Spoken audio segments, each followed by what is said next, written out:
Yes, they're putting fuel, and now when it gasted, that's how.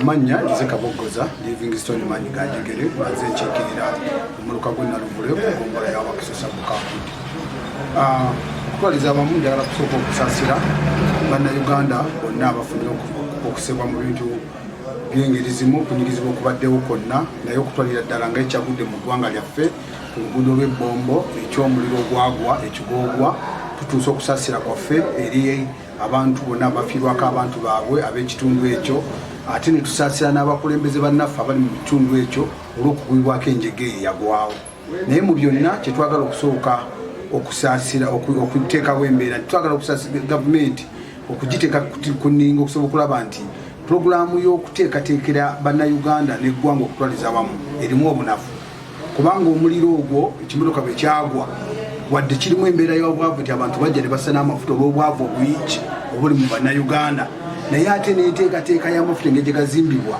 nakyo kireese obuzibu kuba kati bw'otunuuliranga eggombolola lya Wakiso mu Myuka tulina enguudo bbiri tulina oluguudo lwa Oyima Road eggombolola lituukayo naye lwonna lugendako mafuta tulina oluguudo lwa Mityana Lodge lwonna luliko mafuta kati era nga bw'olabira ddala nti singa wabeerawo obuzibu ng'obwo obugwawo tosobola kwewala muliro kwokya ki bantu n'olw'ensonga eyo nti gavumenti yandibadde eteekawo embeera egamba nti kati tupulaninga okuteekerateekera amafuta gano naye wa omuntu ayagala amafuta asobola n'oganoonya wonna amafuta galina kubeera ku meyini z'amakubo kuba kati kasooke tutwale nti ekimotoka kyagwa sayidi eno naye obusukka waliyo maki waliwo petrol station ng'essaawa yonna kiraga nti singa waliwo engeri y'omuliro gwali gwokya ekibuga kyonna n'olw'ensonga eyo tugaa gavumenti edo mu bino ebyokuzanyisa obuzanyisa wabula eteeketeekere bannayuganda mu nteekerateekera ki ennungi kubanga ekisingira ddala nti amafuta gafuuse amaduuka ku makubo nti ova ku dduuka odda ku mafuta ova ku dduuka timanyi kikiri awo Isaac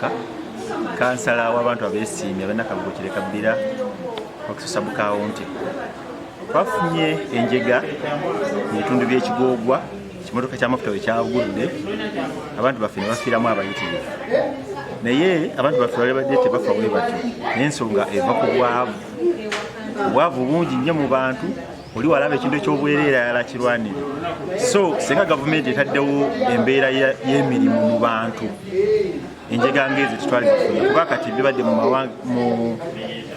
ggwanga mu emirundi mingi embala byaliyo Masaka bibaddewo naye nga amafuta gookya abantu ekintu ekiva ku bwavu obujjudde mu ggwanga lino n'ebbula ly'emirimu erivudde ku ekyo senga tufuna emirimu ate gavumenti esobola okutondawo emirimu kuba obusobozi ebuyina naye emirimu ennaku zino gy'abantu balubatu. Nankola Sharifa kansala omukyala akiikirira omuluka gw'Erukwanga wano ku Gombola era nga nze minisita wa finance ku Gombola wano. Twala okusaasira kwange eri abantu bonna abafiiriddwa abantu baabwe ku nsonga y'amafuta agayokyezza ku Kigoogwa. Naye ffe ng'abakulembeze kiki tulina okukola? Sookera ddala abakulembeze ensonga zino oluusi tuzibuusa amaaso naye abantu baffe beetaaga okubeera nga babuulirwa ku nsonga ezimu. Kati tuli mu mulembe omulungi nti social media etambudde nnyo era oyisobola osanga n'omuntu oweeyewala ng'alina smartphone, naye ebintu bino edda bwe byatuukangawo kati ng'ensonga eyo yagwa ejjinja abantu ne bafa tebyatambula nnyo era abasinga tebaabitegeera tebaabimanya kuba n'abamu tebalina TV kukolaki kulaba mawulire. Naye kati twafunye chance nti social media weringa era ebintu byatambudde buli omu yakirabyeko nti amafuta emmotoka bwegwa ey'amafuta oba wonna ewali amafuta teweetaaga kusembererawo kuba kiba kya bulabe. Naye n'ensonga endala gavumenti eno egayalidde ensonga y'amafuta. Abakulembeze bangi bavuddeyo ne boogera ku dipo z'amafuta zino ezizimbibwa mu kibuga ezandibadde eri ewala kati nga dipo eri wano Ekyengera nti just mistake emu n'etuukawo Kyengera yonna asobola okwaka.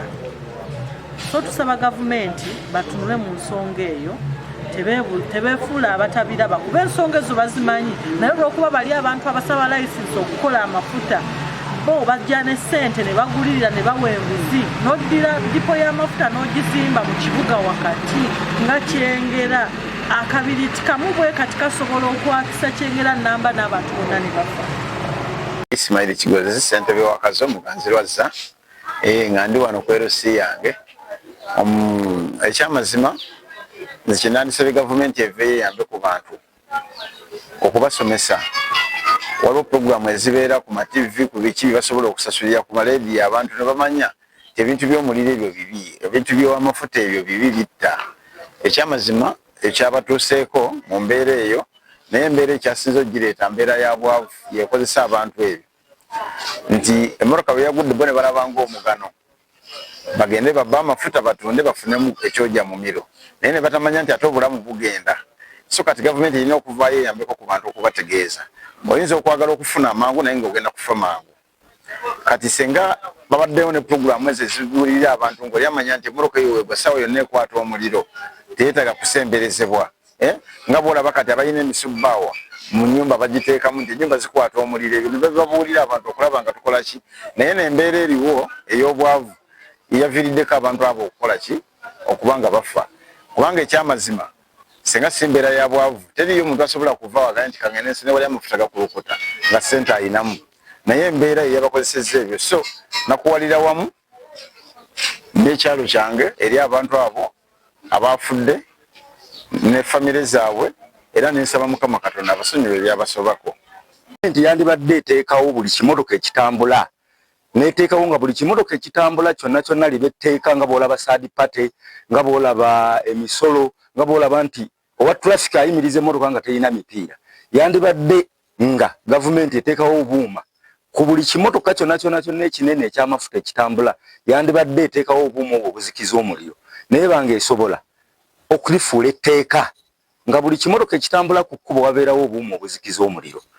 So tusaba gavumenti, tusaba aba traffic nga nze omukulembeze ekintu ekyo aba traffic mu kitwale nga nsonga nkulu. Buli kimotoka ky'amafuta yadde n'ekitali ky'amafuta kasita kiba nga kituleera kibeere nga kirina obuuma obuzikiza omuliro.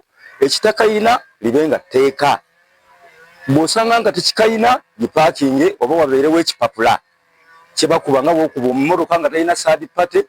Bw'osanga ekimotoka kya tuleera nga tekirina kakuuma ako ng'okipaakinga oba nga mubakuba ekipapula. Nze nga kansala kyanzi kyekyandibadde ng'ekiteeso kya okulaba nga tulina emergency response ng'eri kumpi. Bw'otunuulira police station ze tulina naddala mu Nansana municipality muno ojja kwesanga nti Nansana waalingawo ekimotoka ekya fire ennaku zino kyava nawo tekikyabeerawo naye tulalinga artisting awo tusobola okukendeeza ku ku muliro ogwali ng'okumpi. Ekawempe waliwo ekimotoka awo ekyekawempe naye ebiseera ebisinga ogenda okulaba nga kiri mechanical condition etali improve. Naye ogenda okwesanga nga responsibility ate okisanga ku headquarters.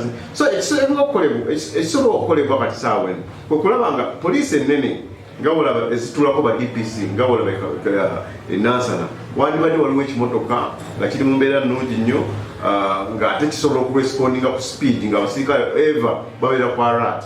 Naye Kawempe awo babeera nga waliwo fire department nga y'amaanyi nesadi y'ebuwambo ne bateekawo ekimotoka ng'ekimu netulaba basobola okukeneza ku distance kubanga omuliro senga response yabadde kubanga poliisi yatuse mu budde naye ng'ogenda okusanga ebikozesebwa ate nga tebikola ki nga tebiriiwo. So kitwali batusaba gavumenti ya Uganda okusooka waba nga baplaninga nti omuliro kiri so crucial kubanga otunuulira wano emiriro gyetulabye egy'okumukumu ojja kwesanga nti poliisi yonge ya bulijjo wadde ng'etuuka mu budde naye nga terina kyakukola. Nolwekyo tulina okulaba nga at least National Planning Authority ekola omulimu okulaba nga baplaningira poliisi tulabe nga tusobola okulaba nga tutaasa embeera y'abantu. Otherwise bwe tunakontuninga okulaba nga response tugijja ku fire headquarters tugenda kusigala nga tufiirwa abantu baffe ebyekyenoonero nakalala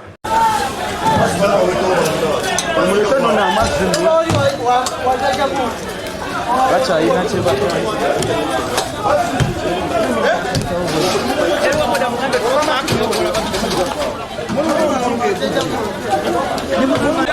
genda abantu abangi bagamba bagenda eri balemedde wane basooke batwala oyo etubasinga basena etuliko basena basiruwazi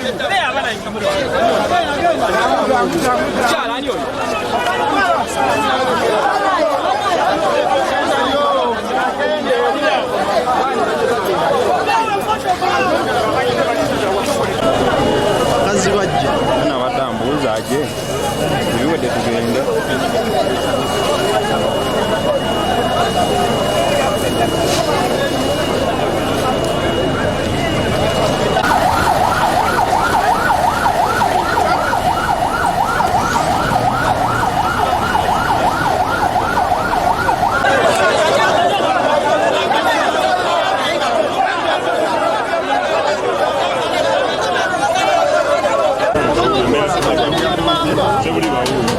Everybody